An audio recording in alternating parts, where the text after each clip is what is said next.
This podcast is dedicated to the celebration and preservation of the working Australian Shepherd. Your Aussie is descended from a proud and amazing lineage of hard-working ranch dogs, identified and cultivated primarily in the Wild West. Contrary to the breed name, the Australian Shepherd is actually an American breed success story. Only in America can a blue-eyed, scruffy dog rise from the dust of the American ranch to become one of the most popular breeds in the world today. The Aussie's beauty, brains, and incredible work ethic and almost empathic connection with their human charges make them unforgettable and pivotal members of the family. My goal is to help you understand this amazing breed, learn more about their heritage and their physical and mental needs so that together we can preserve the working Aussie by encouraging better breeding and better vetting of future Aussie owners, ultimately keeping Aussies with their families and out of shelters. Welcome to the Instinctive Australian Shepherd.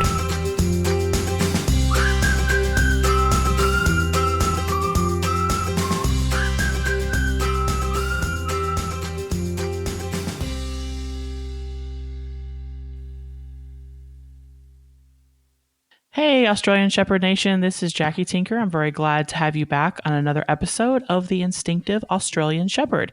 My guest today is Rick Hardin. Rick is an ASCA stock dog judge as well as a breeder and a dog trainer, and he's been using Aussies for a long time. And I'm going to let him talk to you about his past and how he got into Aussies. And Rick, I just want to welcome you to the show, and I'm very glad to have you. Well, thank you very much for the opportunity. Excellent. Why don't you tell us a little bit of how you got into Aussies? Sure.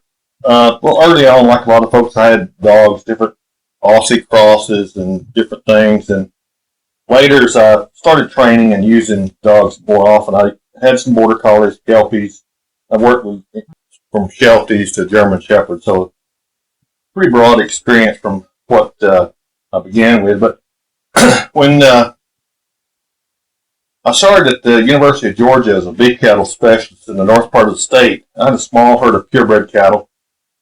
And a friend from college had what I understood was a pretty nice Aussie. So I contacted her about perhaps getting a pup. And this had been my first, quote, purebred registered Aussie. And she was telling me that her dad and a friend went out west and got three Aussies to work on the dairy. And she said she wasn't sure where what the breeders were, but one of them she thought was a /5. And if you look at the Roman numeral 5, right, that would be a V. Right. But the pedigrees were all National Stock Dog Registry, so I hard-shipped into ASCA. Her name, per the stock dog register, used your last name and the dog's name. So it's Hardin Chocolate Kiss. Mm-hmm. And she was what I started out with in the Aussies. She was a very instinctive healer. She would actually tilt the top of her head to the outside following the foot that was planting on the ground. And I used her in some show clinics for 4-H'ers and stuff, and she would actually follow the heifer, whatever I was leading, in that mode, just tilting her head to the outside, following until I went, at which time she nipped below the dew claws. And so the heifers got trained to, when I said they needed to step up a little bit. So she was really cool. And then I decided I wanted to breed her to a male that would provide a little stronger presence on the head, a little more eye, and Kiss with a solid dark red, hence chocolate. And so I started looking in 1990. At that time, it was a newspaper type print that came out once a month.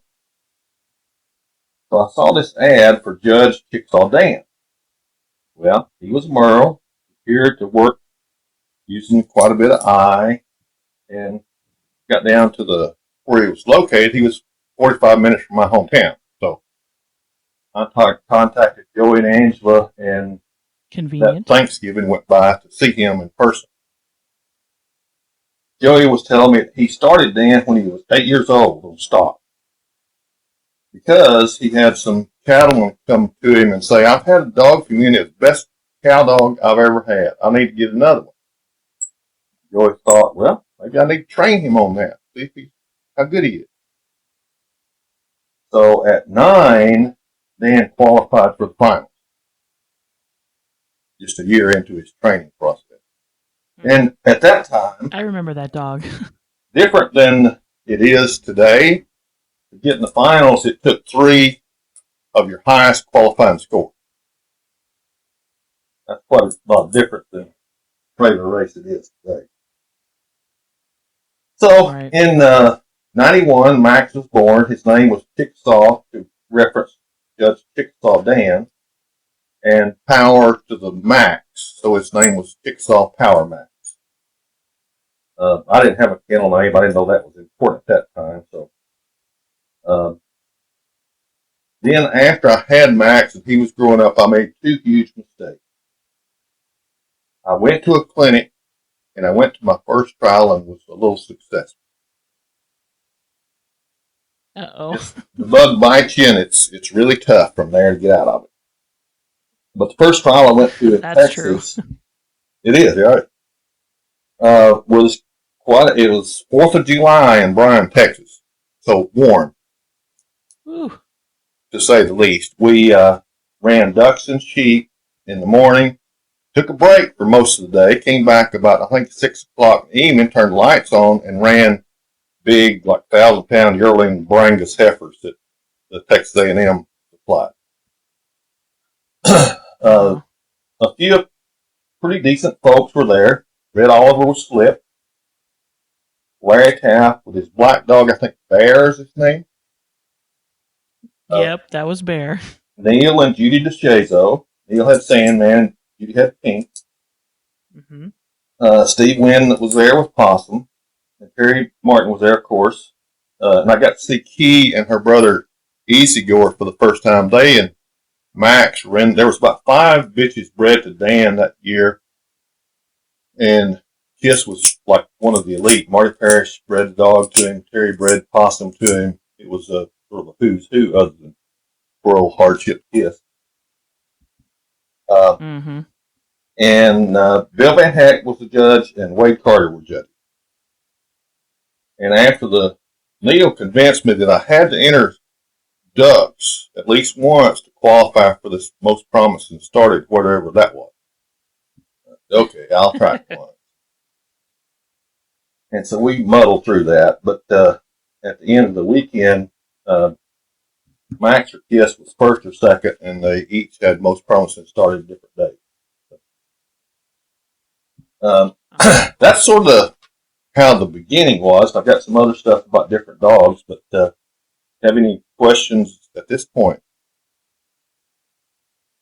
No, I think that those are great stories. It's bringing back a lot of memories because I used to trial with those dogs, and I was 14 when I first started back in the early 90s, and those were the dogs that were there. And so it's bringing back some fond memories for me too. Right. So where did you go after that? You know, how did your trialing bug hit you? And by the way, we don't trial in July in Texas anymore. Right. But Yeah. that was a little bit insane. But back in the day too, I'll just say this too, since we're reminiscing, the calves and the cattle that we had back in the day were not nice cattle that we see nowadays at trials. They were whatever came off the feedlot or wherever we could get them, and sometimes they would run the handlers down, the dogs down. They weren't always very dog broke. No, right. Well, these were, and I can't remember the guy who was manager to beef unit at that time. I was in Mississippi, and I had just finished my degrees from A&M, so I knew some of the folks there. But when these were their replacement, the Brangus replacement heifers, they were 1,000-pound girls. And it rained all that afternoon, so we got back at 6, and it was pretty sloppy. And Larry was, I think, one of the few that got him around the course successfully with Bear. Yeah, that dog, and I'm going to have Larry on to talk about that dog too, but that dog was a strong dog, and Bear was oftentimes, you know, one of the only dogs that could move the really tough ones. So these were tough. And Of course, Slip carried Red's billfold out of the arena each time. Mm-hmm. She made all the money, so she deserves to carry it around. So. That's right. She was a good dog. Yep. So you got the trialing bug and the training of dogs bug. Did you use your dogs at your place, or were you kind of mostly trialing, or how did that work? Yeah, I'd left the University of Georgia and gone to manage an experiment station in Mississippi that was 1,500 acres. We ran about 450 cows. So from that, I mean, we had an award, most promising started, and all these red and blue ribbons. I thought, shoot, now it's time to go to work. Oh, and I had to start training then because it started at that point. You ran on just raw instinct, pretty much. Yep. So I got back, and Max got introduced to cows and calves, which sort of took away all the finesse he possibly had. So from that point, I got to know Terry pretty well at that time, and I was really impressed with Key. Key and Easy Goer were litter mates out of Possum by Dan. And Steve had sent, because there was a big Dan futurity coming up, Steve had sent Key to a trainer that will remain nameless. And she came back and she did not want to bite. And before that, I mean, she was as much of an alligator as Possum was. Mm-hmm. You know, when I went down there, somebody told me that Possum could stop an elephant if you needed to. I pretty much believe that. He was tough. And Steve said he was looking for a ranch home. I said, I think I qualify. So I got Key and put the titles that she had on her. And Key is in all the pedigrees I have today.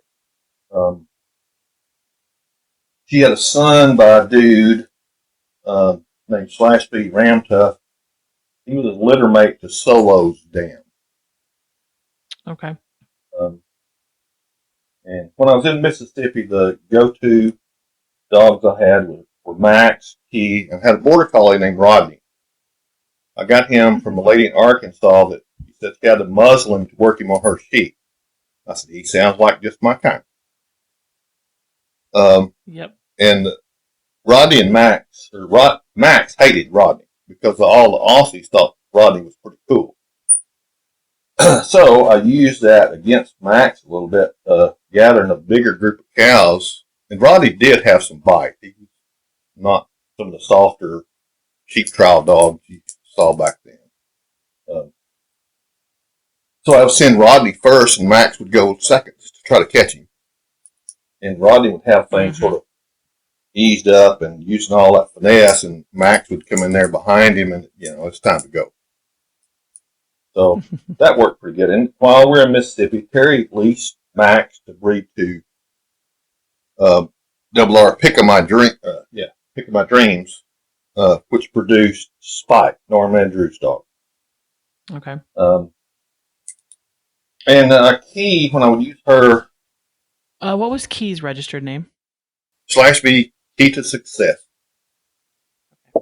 And Key, I could take her. I think we got started and made open titles with her and a ranch dog title on her. I was horseback, and I think Russ Ford was judging, riding a pickup, and we gathered like 30 cows and pushed them up to the pens.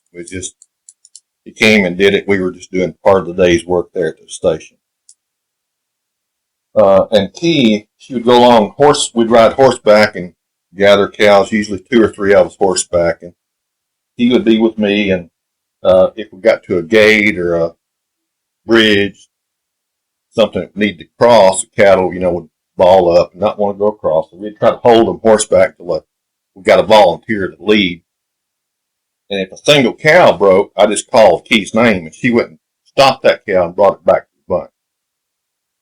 So we didn't have to worry about singles breaking. That's useful. And Max, he taught me something really important. I think that everybody needs to pay attention to now.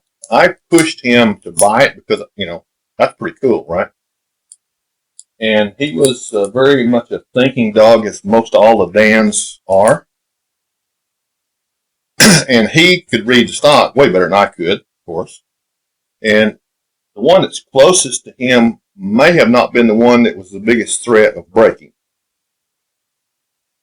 So after I finally learned a little bit and started giving him a chance, the one that was closest to him would start to back away, and the second one in line would come after him, and he would deal with that. So I think today we want immediate satisfaction. We want things to happen right now, which is not always the way it needs to be. But two really my favorite. Right, and it's so amazing that they can read that stock. Right. And there's a video of Wade Carter's older dog Spur doing the same thing in a trial. There's like 5 head of cattle, and there's one closest to him, and the next one second closest, and the dog just stood there. And you know that Wade's telling him to bite the one, and he wouldn't.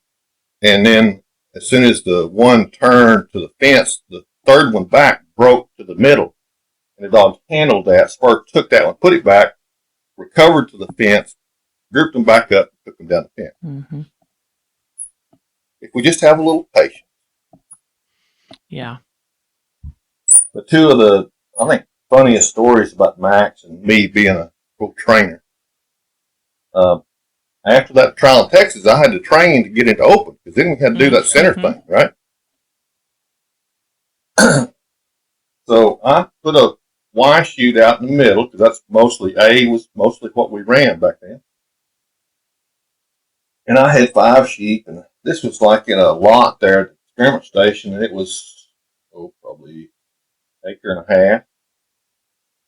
And so I was standing over next to the fence, and I put the sheep through that Y chute a couple times to tell him all that, come by and wave to me, good cool stuff. And the third time I put him through there, Max lays down and opening the Y facing the other direction. And so, maybe he hurt his foot or something. So I called him. He didn't move, which was unusual. I had to go out there and pet on him and get him and come back to the fence, and I'm scratching my head. So I called Joey and another couple of folks saying, what's with this? And Joey's comment said, well, I had that same sort of issue, and Bob told me, Bob Best, that he's putting them in there, and you didn't shut the gate, and they're getting out. So he's not going to do it again until you shut the gate. Mm-hmm. And Bob said, just put a pin on the end of the Y. The Y is what you want to work on, because dogs got to control both sides. They're escaping. Put a pin at the end so they don't get away. That's how much of a thinker he was. So. Wow. Well, I also heard, and when I first started trialing, it was just A and B course, right? And my dog, my first Aussie Raisin, who was a Windsong Raisin cane daughter and one of Marty Parrish's dogs, you could point her, and I didn't overtrain her because I didn't have a lot of time to train, but you could point her as long as she knew, when she figured out which direction we were going, clockwise or counterclockwise, she knew which course we were running, and she would run it without me saying a word. Right. And so I think isn't that why they made up the new courses? Because the dogs were so smart back then. They just figured this stuff out. Right. They were such thinkers. Right. And I don't know that we've necessarily, I don't think we don't have thinking dogs now. I just don't think we train them to be thinking dogs. Correct. As much as, trial dogs. But that's probably another conversation for another day. You're absolutely right. I'm going to go back to Magic, but I had Magic and I was getting her ready for the finals. So I ran an AKC course. In an AKC course, you stand in the middle, the sheep are presented to you at the other end, and then you send a dog, depending on where the half Y is set up on the fence. Well, it was set up to the right, so I needed to send her that direction so they would come around the post the correct way. It's a outrun, lift, fetch kind of start. Well, Magic had only done ASCA at that point. Okay, so here's the question. When the sheep, if you're standing in the middle and the sheep are set out, which way does the dog go? That would be clockwise, correct, for a B course? They would be left. Yeah, dog goes clockwise. So I had her sitting to my right, facing to the right, and I said away to her, and she went around behind me and took off to the left, and she's halfway gone, so you get points off for redirect, and I'm going, whatever, she's going to bring them to me. And so on the way back to the truck, I'm going, duh, to your point. Yeah. She knew. We're in the middle. She first set out. I go left. Yeah. And she did. They outsmarted us. Yeah, exactly. Probably the best story about Max. That's an experiment station. We were gathering some cows and calves. First calf heifers in this group. There's about 30 of them. And bringing them back to the lot to vaccinate calves and do all that spring processing. And there's one snotty old hussy that she was just concerned about her calf, and she was going to kill anybody that came close to her calf, and blah, blah, blah. She fought dogs and horses most of the trip around pasture to the barn. So we get them in the alley, and the alley's like 20 foot wide and 200 foot long to the working facility. Well, when they went in there, she lost her calf. It went wrong with all the other calves, and she didn't know where it was. So she's convinced. There's me and two other people horseback and Max gathering this group of 30 or so first calf heifers with 2-month-old calves. Well, she's standing there and standing her ground. I said, you guys watch the gate. I'm going to go up here and push her and she'll go on. And I'm riding a cut and bred mare, Docalina granddaughter at the time, that would come undone if she was in a tight spot. So I'm push the mare up to push this dumb first calf heifer to go on. Well, she comes on and takes on my mare, thumping her in the chest, butting her. And I grabbed the saddle horn. Oh my. It's fixing to get real now.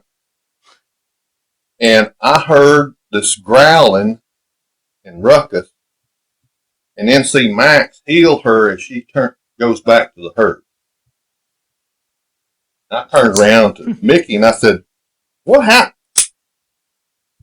He said, Doc, you didn't say nothing to him. As soon as that cow came after your mare, he went up right between that mare's legs and ate her face up.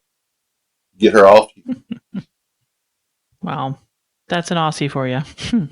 And that's one of the things that, not just in working, but in life, these dogs are so loyal and protective and they watch out for us so much. It's just amazing. So that's just sort of the highlight of some of the old dogs I started with, and I think that sort of leads into where Hardin's Aussies came from and what I'm doing and that kind of stuff. So, a little few minutes about Hardin's Aussies and sort of my philosophy, and then I'll be through. Most of the dogs that I produce go to ranch homes. I think part of that too is a lot of the Dan dogs there. You saw a lot of people or several people breed Dan. He was sort of a hot ticket there for a little while. But like that story about Max with the center chute, they don't take micromanaging very well. Yep. And Joey and Angela know way more about them than I do. But I've been around a bunch of them, and Dan, sons, grandsons, that kind of thing. But they're very thinking dogs, and they figure out issues on their own. It's like that, when I was on the mare and she was getting beat on by this cow. I didn't train him to do that, but he knew that was a problem. So at Hardin's Aussies, and I don't breed very much. Right. When I need or choose to be getting a pup. Most everything goes back to a slash feed bitch. They're tremendous mothers. They've got a lot of power, and they use bite as a tool. And it's just predictable. I haven't had a slash feed bitch I was not satisfied with. I've had some other bitches, and I've had some that, didn't, had issues with being a mother with puppies and, doing the things that a brood bitch should do. So, the males, I want a male that's going to maintain power, have a little more eye than the average, and maintain groups of livestock. To have something have a dog leave something behind just drives me nuts. And any cattleman, when you don't want anything to break, go to the woods, and you sure don't want to leave two behind. So I've used primarily, and I'll maintain a pretty high percentage of these two dogs on the male side, and of course they come in on the female side too. But, Dan would be one, Judge Chickasaw Dan, and Dude, hanging tree Dude. Couple of dogs that from that kind of program. I had a dog in to train for Terry, a dog named Slash B Dark Rider. I trained him up to his open and said, Terry, this dog is really, really good. I'll try to sell him for you if you're not needing him. And she said, well, you can just buy him at puppy price. I said, no, he's worth more than that. So I sold him to a gentleman in South Carolina. After 6 months, he called me and said, you got to help me get my money back out of this dog. This ain't going to work. And he was Diamond S. Sam, so a Dude's son, and out of Lodi, which would be Possum's sister, not litter mate, but full sister. He had a small group of cows he's bringing to the pen. It's time to pick the bull out of the pasture. They got sort of a top of a knoll where the pens were in sight, and the bull started trotting toward the pens. He knew where they were going and what was up. The dog went and stopped the bull, all 20-something cows, and brought them right back past the guy. He said that was unacceptable. But that's, that was instinctive. He didn't train him anymore, and that wasn't, I mean, I would have been up there close to the pens and let the dog bring him into the gate. But right, just change your position and you fix the problem. Right, exactly. Yeah, but sometimes, and that's one thing that I'll say is that oftentimes cattlemen or sheep people or ranchers or farmers, if they've not worked with a dog before, they don't understand the instinct and they don't understand positioning sometimes, and they don't understand how to work with dogs. So I think that, that's just something we need to, as breeders and stuff, educate people that come in, because they're used to working cattle. They understand how cattle work and sheep work. Right. They don't oftentimes understand the relationship of the dog. Yep. So that's a big part of it. But then, since 2000, I've started to train more and get more serious about it. I became a judge, as you said. I was on the Stock Dog Committee and really focused on training from 2006 to 13. And Magic is probably the dog I've been most successful with in the trial arena. She wasn't quite as powerful as cattle on cattle as I would like her to be, but she was very, very biddable, and you could get harsh with her if you didn't understand something, and she didn't take it personally. And like some bitches are a little soft, they get their feelings hurt if you fuss at them. Magic was like, well, that didn't go well. What do I need to do to fix that? Yeah. And we just keep on coming at them. And Magic was sired by Quick, a Dude's son. There's 3 of them. Quick, and Becky Beckman's red dog. Can't remember his name. And then Dick Wilson's dog that he had that he was so successful with. There were 3 of those litter mates. Tracy McPherson red Magic. And the bottom side has also got a couple of Dude crosses in there. And in 2013, we were reserve high combined. We're leading cattle into the final go, and then that was the year it rained so much it flooded the arena there at Greeley. Mm-hmm. And final go round, I just ran out of dog. But still wound up pretty decent, reserve high combined. That's pretty good. That's very good. Yeah. There's a lot of folks that don't get that far, but that's the finals deal. It's I think that I only went to 4 weekends. 2 of those were long 3-day weekend trials to get qualified, and I was in the 20 right after cutoff on point, and that cost about $8,000 to qualify. Mm-hmm.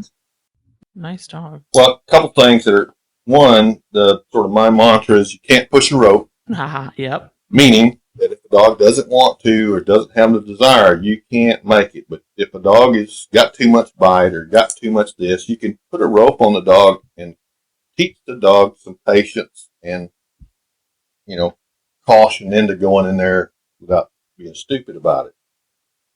Mm-hmm. And one of my favorite quotes of all time is from Tony McCallum. He said it's from his dad. This was in a Ranch Dog Trainer magazine. You remember that little 8 by 5.5 booklet that used to come, right? Yes. He had a pretty good article in there about dogs and working dogs in Australia. His dad said you could have an 8-ounce hammer or an 8-pound hammer. If you learn to control the power of the 8-pound hammer, you can drive an 8-penny nail, a little nail, with either one of them. But there's only one that'll drive a railroad spike. That's true. So, very true. But yeah, the trialing has, I think, presented us with situations where the main thing is they're trainable and they obey what the handlers ask them to do. Yes.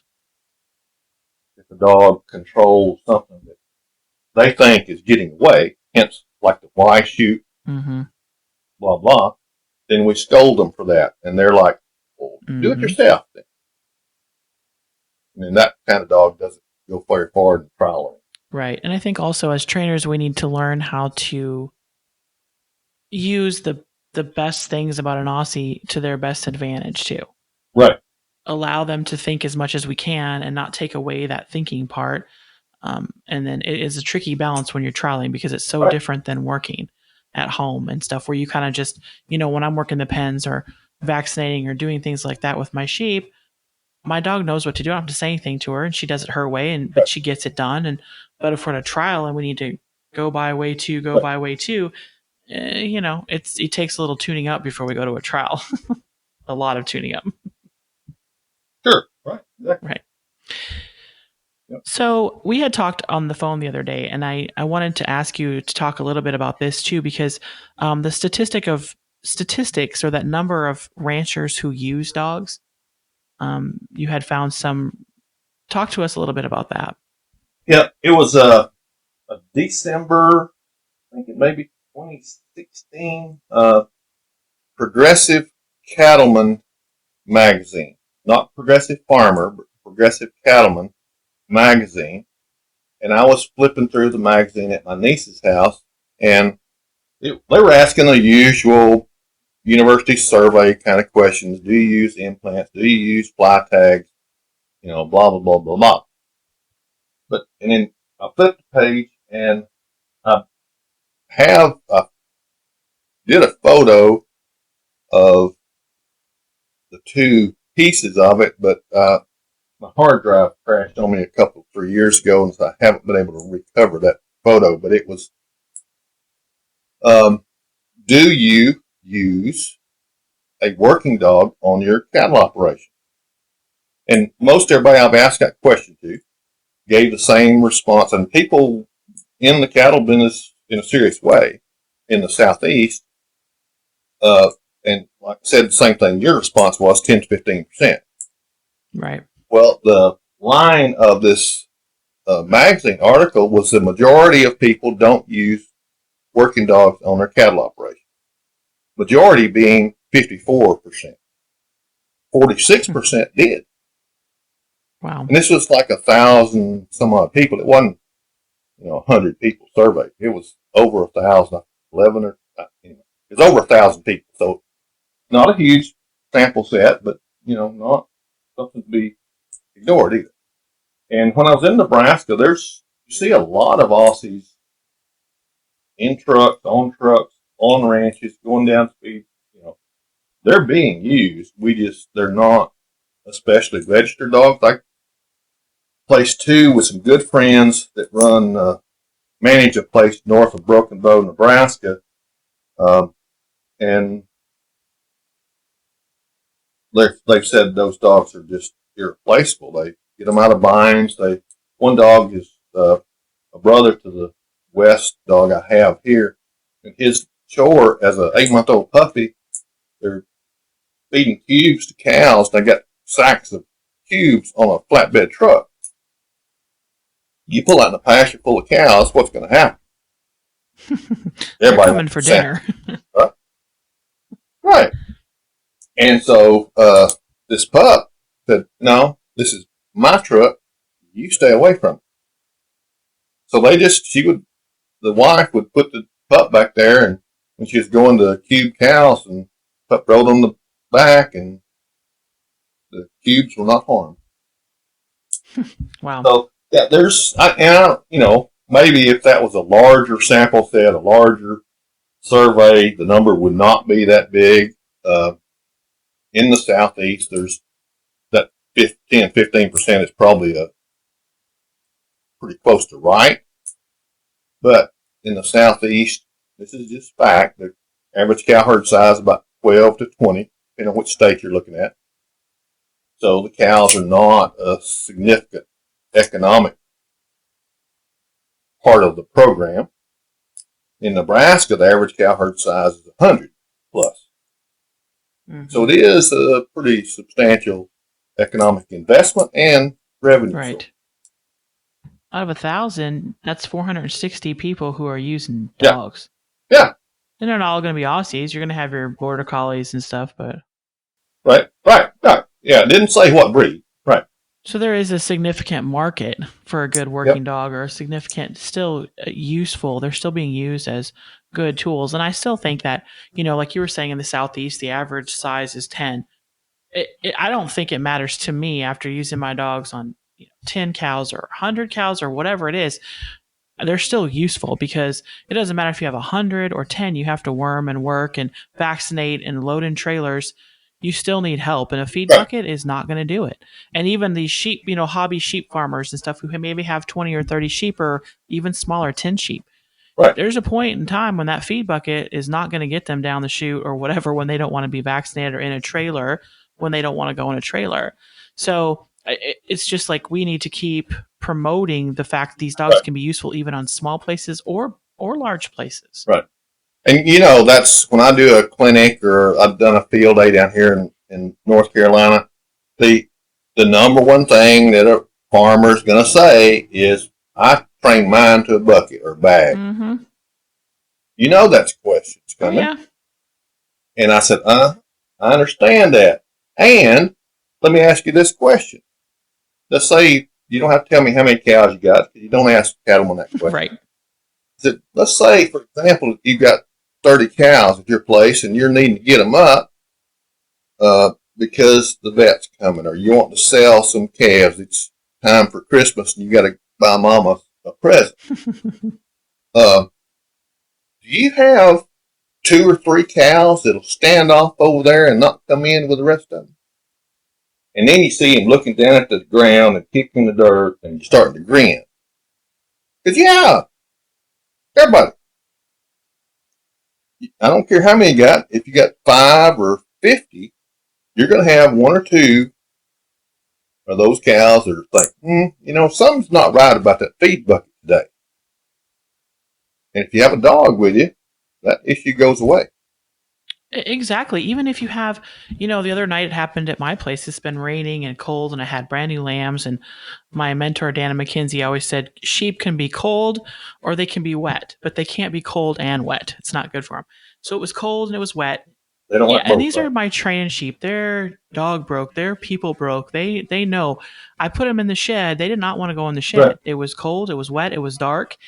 And it took a dog, pushing them in, right, even though they were well-trained, bucket, spoiled sheep. The dog had to work for 20 minutes to get those sheep in, because they didn't want to go. And they had lambs, and, one kept cutting off and running off into the dark with her baby, and then kept cutting off and running off into the dark with the baby. And my dog finally had enough, and he took her wool and dragged her in the pen or the shed and said, "Don't you dare come out." You could see it in his eyes. And she didn't come out. And then after that, the rest were able to come in quickly. But, even with well-spoiled sheep, you're just going to have times when you need to move them, and you don't have time to bucket them, or buckets won't work. So, well, a bucket's a good start, but just trust me, you're going to have some renegades out there that are not going to want to play the game whenever you really need to get them in right now. It's always Murphy's Law, right? If you didn't need them that day, then no, they'd be okay. When you need them in, they're not coming in. So let me ask you again. You had talked about some of your dogs with eye, that you like a dog with eye. So can you kind of talk about what an Aussie eye looks like, how that an Aussie uses their eye, and then maybe where did the eye come from? Did it come naturally with the breed? Was it bred in? Because I've heard like Las Rocosa dogs had a lot of eye back in the day, and Yep. so can you talk a little bit about the eye? Sure. And the let me give a little bit of a background. As you sort of gathered, my background and focus has been the cow-calf operation. Mm-hmm. If you're running yearling stock or cattle, a bark, or if you're in brushy country where they can hide in the woods in a ravine or whatever, bark is a good thing. Yep. You have a dog that barks in a pasture with cows and 2-month, 3-month-old baby calves, they're fixing to call for recruits and kill the wolf. That's just going to happen. We were at a trial in Montana, and so it's very well known in the Aussie world. The calves in Montana usually had been yearling steers and heifers. This one year they had first calf heifers that had weaned their calves. So they'd already been in the Montana range country, raised a calf, defended against coyotes and whatnot, right? Mm-hmm. Same dogs that were there the year before that, dog would go out there and bark. Those first calf heifers would immediately turn and say, okay, what's your intent? And are you going to back that up? Mm-hmm. So I think I would really rather a dog not bark at all, but if it is a bark, it needs to be authoritative and with a purpose, not just yapping. Right. A dog with eye that goes to the front of cattle and drop his head and stare, use power of eye and his presence to hold his ground, most cows will turn off that presence. If the dog goes to the front and bounces left and right and yaps a couple of times, the cow's going to call that as a bluff. Mm-hmm. Okay, so the Australian Shepherd breed is a very young breed in relation to other dog breeds. Correct. And I'm going to discount the other doodle stuff. But, border collies are hundreds and hundreds and hundreds of years right. old. The Aussie is how old? 60? Yeah. So there's a lot of variation. If you go back to the old videos that were circulated way back, there's a dog named King's K. Troy. Mm-hmm. He had a lot of eyes. He'd drop his head to just below the shoulder back line, hold his ground, and walk straight in. Spur, the Kubla Khan dog, Spur would be a Kubla Khan's son. That's Las Rocosa Kubla Khan up Crown Point. Probably want the whole name, right? Mm-hmm. Those dogs would do the same. Dan was a dog that dropped his head just below, and some of the old pictures, it's very obvious. Solo was the same way. And not move left or right, but hold that ground. And if the cow or sheep decided to come call that bluff, they would back it up with bite. And then release the pressure and stand there. Those three things are critical. Use eye to get the livestock's attention that says, hey, I'm here. I'm in business. You need to stop. 2, use some eye, hold the present, and then bite, and then release. Mm-hmm. So I think there's a lot of variability. People have bred for different things. I mean, you got conformation dogs to now agility dogs that are agility dog bred to a agility Mm-hmm. dog. Uh, even the border collies, when you use agility dog to agility dog several times, they have no instinct on Yep. top. Well, and they even have border collie conformation dogs that are, the same thing. So, Yes, and this was told to me. I judged the border collie AKC nationals a few years ago, and the person who was timing for me, they referred to those as Barbie collies. Barbie collies. That's funny. Yeah. Well, that, and you have border collies that were bred for 200, 300, 400 years to be black and white with a full white collar. And then now we have red, and blue, and all white dogs with one black spot, or, so there's this diversity that's happened since then as well, too. So the breeds are changing because people are changing, and what people like changes over time. So how do you, speaking of that changing over time, you've been around for a long time in the breed, and you've talked a lot about these really old dogs. What do you see? Do you see a difference in working style from back then to now, or is it difference in training? Because I was gone for about 30 years. I started, and back in the early 90s, it was basically if a dog could run the course, they won, and they got maybe a 90 or something. Nobody got in the hundreds. Very rarely did they get in the hundreds. Certainly not 125s, and that's the scoring for ASCA, guys. If you know, 125 is the highest score in ASCA. So, now we're seeing that. And so is the training different? Are the dogs different? Is it both? What do you think? It is both. There are dogs that are just as extreme, or there were dogs just as extreme on the eye, that type of dog back then as there are now.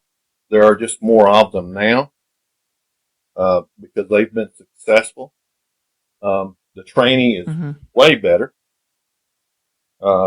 Used to, that list of royalty I read off a while ago, if Larry and Neil and Judy and Red showed up, then you better bring your A game. Right. And of course, the one that'll slip up there and get you when nobody's paying attention is Dana. Dana doesn't prowl very much, but I've seen her when she had a couple of dogs I judged in Texas, and she got everybody's attention. Just because you don't go in the trial arena doesn't mean you're not training. Mm-hmm.